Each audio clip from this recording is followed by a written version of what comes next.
Altered carbon series का अंत भले ही कितना भी बुरा क्यों ना हो, लेकिन कोई भी इस बात से डिनाई नहीं कर सकता कि सीरीज का सीजन 1 कितना ज्यादा औसम था, जहां ना सिर्फ फ्यूचरिस्टिक एनवायरनमेंट और टेक्नोलॉजीज देखने को मिली, बाकी साथ ही साथ एक दमदार इमोशनल सस्पेंस स्टोरी लाइन ने भी सीरीज के लिए ऑडियंस के मन में एक अलग ही जगह क्रिएट कर दी। तो हेलो वेबटास्टिक फैंस, मेरा नाम है सत्यम मिश्रा और आप लोग मुझे प्यार से मिस्टर वेब भी बुला सकते हो। तो समय को सराखों पर रखते हुए लेट्स गेट स्टार्टेड। मर के वापस से जिंदा होने की कहानी तो काफी सारी सुनी होगी आपने, लेकिन ये कहानी थोड़ी अलग है। ये वेब सीरीज और इसके सारे इवेंट्स फ्यूचर में प्लेस करते हैं। इंसान ऐसी टेक्नोलॉजी इजाद कर चुका है जिससे वो जब तक चाहे तब तक जिंदा रह सकता है। एक एलियन इंजीनियर डिस्क, जिसको ये लोग स्टैक बोलते हैं, उसे इंसानों की गर्दन के पीछे इम्प्लांट कर दिया गया है। इस डिस्क के अंदर आपकी लाइफ की सारी मेमोरीज सेव रहती हैं और हर 48 घंटे के बाद ऑटोमेटिकली बैकअप होती रहती हैं। ठीक वैसे ही जैसे हमारे व्हाट्सएप का डाटा एक सेट टाइमिंग पे ऑटोमेटिकली हमारे गूगल ड्राइव पे सेव हो जाता है। ना सिर्फ आपकी यादें बल्कि ये स्टैक आपकी कॉन्शियसनेस यानी सोल तक को स्टोर करके रखता है, ताकि अगर आप किसी वजह से मर जाएं तो आपके स्टैक को किसी और बॉडी में इम्प्लांट करके आपको वापस से जिंदा किया जा सके। चाहे वो अदर बॉडी एक फिजिकल ह्यूमन बॉडी हो या फिर एक सिंथेटिक बॉडी,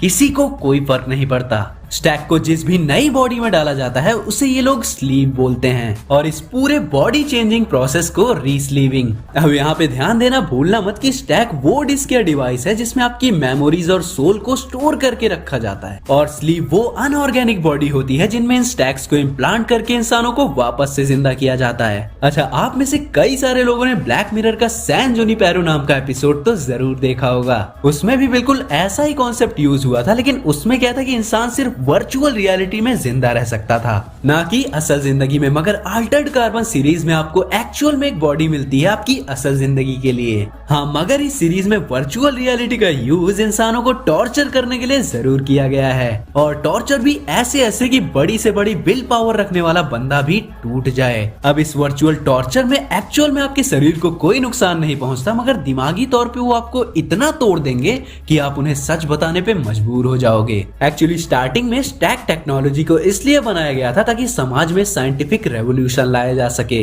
और स्पेस को एक्सप्लोर किया जा सके, मगर बाद में लालची इंसानों ने स्पेस को एक्सप्लोर करना बंद कर दिया और स्टैक टेक्नोलॉजी का यूज अपने भोग विलास के लिए करने लग गए। और हद तो तब हो जाती है जब अमीर ज्यादा और पहुंचे हुए लोग प्रोस्टिट्यूट्स के साथ हैवानियत जैसा सुलूक करने लग जाते हैं। उनकी हैवानियत इस कदर बढ़ जाती है कि ड्यूरिंग इंटरकोर्स वो प्रोस्टिट्यूट्स को जान से मारने लग जाते हैं और बाद में अपने पैसों के दम पे उन प्रोस्टिट्यूट्स को एक नई स्लीव प्रोवाइड करा देते हैं। अब इन सब स्लीव और स्टैक की भसड़ में पंगा ये हो गया कि अमीर लोग जितना चाहे उतना जी सकते थे, और वो भी अपनी पसंद की यंग और खूबसूरत स्लीव में। वहीं दूसरी तरफ गरीबों को अपनी स्लीव तक बेचनी पड़ जा रही थी जिंदा रहने के लिए। यानी अभी के लिहाज से अमीर और गरीब के बीच जो दरार है वो फ्यूचर में स्टैक की वजह से और ज्यादा बढ़ जाएगी। अब यहाँ पे ऐसा भी नहीं है कि आप गरीब हो तो आपके पास कोई राइट्स नहीं। तो अगर आप कैथोलिक हो या किसी भी धर्म को मानते हो तो कानूनन आपको कुछ अधिकार दिए गए हैं। अल्टर्ड कार्बन के धार्मिक लोग ऐसा मानते हैं कि अगर आत्मा शरीर से निकल गई तो उसे वापस किसी और बॉडी में डालना आत्मा को नापाक करने जैसा है। ऐसा करने से ईश्वर नाराज होते हैं और आत्मा जहन्नुम में जाती है। तो ऐसे लोग अपने स्टैक पे रिलीजियस कोडिंग करवा सकते हैं, यानी मरने के बाद कानूनी रूप से आपके स्टैक को किसी भी और बॉडी में इम्प्लांट नहीं किया जाएगा। लेकिन प्रोपोजिशन 653 बिल के तहत वो वापस से जिंदा किए जा सकते थे। अब प्रोपोजिशन 653 बिल क्या है वो भी बता देता हूँ, और मैं दावा करता हूँ कि पूरे यूट्यूब पे आपको अल्टर्ड कार्बन का इससे बेटर एक्सप्लेनेशन कहीं नहीं मिलने वाला। एक्चुअली प्रोपोजिशन 653 ऐसा बिल है जिसके तहत किसी भी ऐसे इंसान जिसका मर्डर हुआ है और अगर उसका स्टैक सलामत है तो कानूनी तौर पे उसे जिंदा किया जा सकेगा खूनी के खिलाफ गवाही देने या सस्पेक्ट की पहचान करने के लिए। और अगर प्रोपोजिशन 653 बिल पास हो जाता तो रिलीजियस कोडिंग वाले स्टैक को भी यूज करके अपराधी को सजा दिलवाई जा सकती थी। एक और चीज क्लियर कर दूं कि अल्टर्ड कार्बन के यूनिवर्स में अगर किसी भी इंसान की स्लीव के साथ साथ उसके स्टैक को भी डिस्ट्रॉय कर दिया तो उस इंसान को किसी भी कंडीशन में जिंदा नहीं किया जा सकेगा। मगर मेरे दोस्त, ये चीज मैथ्स पे अप्लाई नहीं होती। मैथ्स बेसिकली फ्यूचर के वो अमीर ज्यादा लोग हैं जो कभी मर नहीं सकते, क्योंकि इनके पास खुद की क्लोन शॉप्स और प्राइवेट सर्वर्स होते हैं जहां इनके स्टैक का डाटा कंटिन्यूअसली बैकअप होता रहता है। मतलब अगर तुमने जैसे तैसे करके इनकी बॉडी के साथ साथ इनके स्टैक को भी डिस्ट्रॉय कर दिया तब भी इनको वापस से जिंदा किया जा सकेगा, इनके प्राइवेट सर्वर से रिस्टोर करके। मतलब एक हिसाब से ये अमीरजादे लिटरली इमॉर्टल हैं। अब जब कहानी फ्यूचर की है तो यहाँ के नियम कानून और सरकारें भी अलग तरीके से काम करती हैं, क्योंकि यहाँ भी लॉ एंड ऑर्डर्स हैं। यहाँ कॉन्स्टिट्यूशनल रिपब्लिक रिप्रेजेंटेटिव डेमोक्रेसी है, यूएन सिक्योरिटी काउंसिल है, कोर्ट ऑफ जस्टिस है, और सबसे बड़ी बात, इन सारी फ्यूचर टेक्नोलॉजीज को कंट्रोल में रखने के लिए यूएन का इंटरस्टेलर प्रोटेक्टोरेट एम्पायर भी है, जिनका काम दुनिया भर के प्लैनेट्स पर अमन कायम बनाए रखना है। और इस चीज के लिए इनके पास सुपर सोल्जर्स की पूरी एक आर्मी भी है, जिनको ये लोग सी टैग बोलते हैं। सी टैग आर्मी के ये सोल्जर्स काफी ज्यादा चालाक और इमोशनलेस होते हैं, जो जरूरत पड़ने पर अपने स्टैक को एक स्लीव से दूसरी स्लीव में पलक झपकते ही ट्रांसफर कर सकते हैं। तो मुझे लगता है कि अभी तक मैंने आपको sleeve, stack, religious coding, maths, protectorate, C tag, इन सारी चीजों के बारे में ब्रीफली और आसान शब्दों में एक्सप्लेन कर दिया है। फिर भी अगर आपको किसी भी चीज को समझने में कोई भी कंफ्यूजन हो तो कमेंट में जरूर बताना। तो अब फाइनली बुर्ज खलीफा जैसे ऊंचे स्पॉइलर वार्निंग के साथ अब आते हैं अल्टर्ड कार्बन की स्टोरी एक्सप्लेनेशन पे।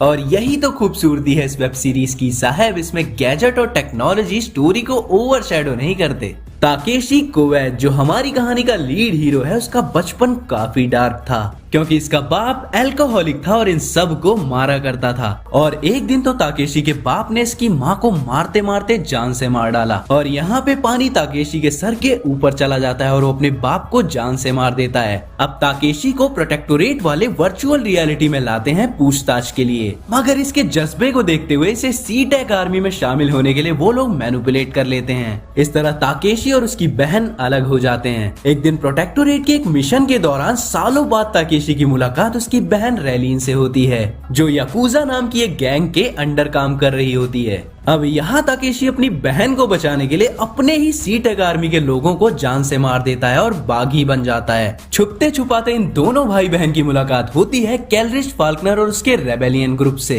जिनको द एनवॉयज बुलाते हैं। कैलरिस्ट फाल्कनर एक टाइम पे प्रोटेक्टोरेट के लिए ही काम कर रही होती है और इन्हीं मोहतरमा ने स्टैक टेक्नोलॉजी को बनाया था। लेकिन जब उसे एहसास हुआ कि स्टैक सिर्फ लोगों के अंदर की इंसानियत को खत्म कर देगा और कुछ नहीं, उसी टाइम इसने प्रोटेक्टोरेट के खिलाफ बगावत कर दी और अमरता के खिलाफ जंग छेड़ दी। अब यहाँ पे आप एग्जाम्पल के तौर पे ऐसा समझ लो कि प्रोटेक्टोरेट की सी टैग आर्मी टर्मिनेटर्स हैं, द इनवॉयस का ग्रुप रेजिस्टेंस है और स्टैक टेक्नोलॉजी स्काईनेट है। एक दिन प्रोटेक्टोरेट्स को इनवॉयस के सीक्रेट अड्डे के बारे में पता चल जाता है और वो हमला करके सबको मार देते हैं। बचता है तो सिर्फ हमारा दी लास्ट एनवॉय ताकेशी कोएच, पर एक दिन वो भी सी टैग आर्मी के द्वारा पकड़ लिया जाता है और इसका स्टैक निकाल के वो लोग जब्त कर लेते हैं।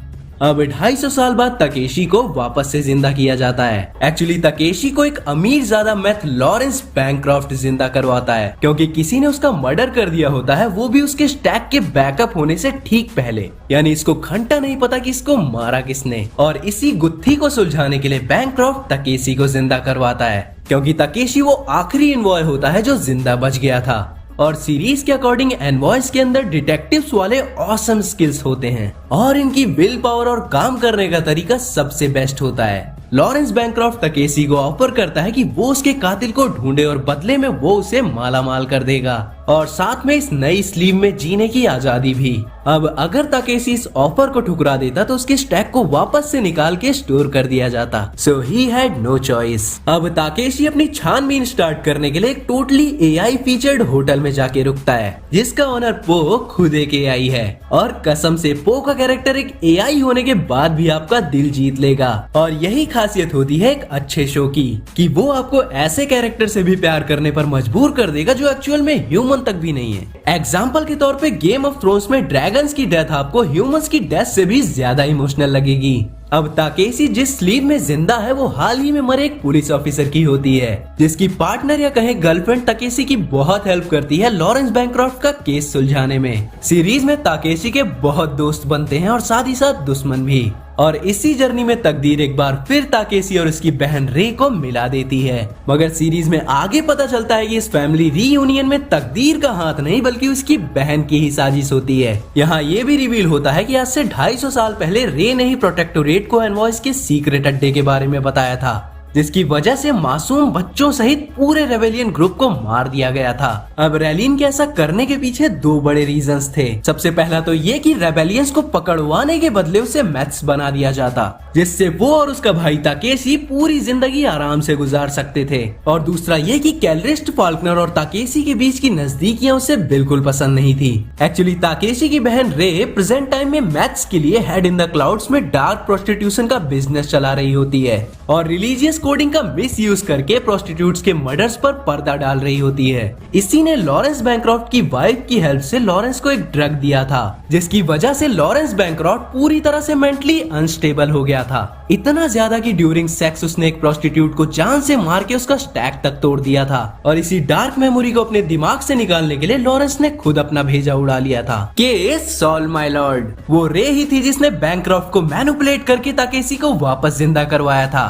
ताकेशी को पता चल जाता है कि उसकी बहन पूरी तरह से एक साइको इविल बन चुकी है, तो वो उसे ना चाहते हुए भी मार देता है। मगर मरने से पहले रेलिन ये रिवील कर देती है कि ताकेशी की लव इंटरेस्ट कैलरिस्ट फाल्कनर अभी भी जिंदा है। हमारी प्यारी ऑर्टेगा को उसके बॉयफ्रेंड की स्लीव लौटाकर ताकेशी निकल पड़ता है कैलरिस्ट को ढूंढने के अपने नए मिशन में, और सीजन 1 की स्टोरी यहीं एंड हो जाती है। अल्टर्ड कार्बन बेसिकली ये बताता है कि कुछ भी पाक नहीं है। कुदरत से जो भी तोहफा हमें मिला है, जो भी साधन हमने खोजे हैं, हर वो नई चीज जिस पे हमारी नजर जाती है हम उसे दूषित कर देते हैं, उसका अनादर करते हैं, उसे बिगाड़ देते हैं और खुद को इस भुलावे में रखते हैं कि हम तरक्की कर रहे हैं। हमने यहाँ अपने विनाश की मंडी बनाई है और इस सब में हम क्या खोते जा रहे हैं हमें इसका एहसास तक नहीं है, ना ही इस बात का कि हमने पीछे क्या छोड़ा। तो जैसा कि हमारे जैक स्पैरो ने कहा है, जिंदगी का मजा तभी है जब मौत बिन बुलाए आए। हमारे वजूद का हर हिस्सा कयामत की आखिरी घड़ी तक एक रहस्य बनकर रह जाता है और यही तो मजा है।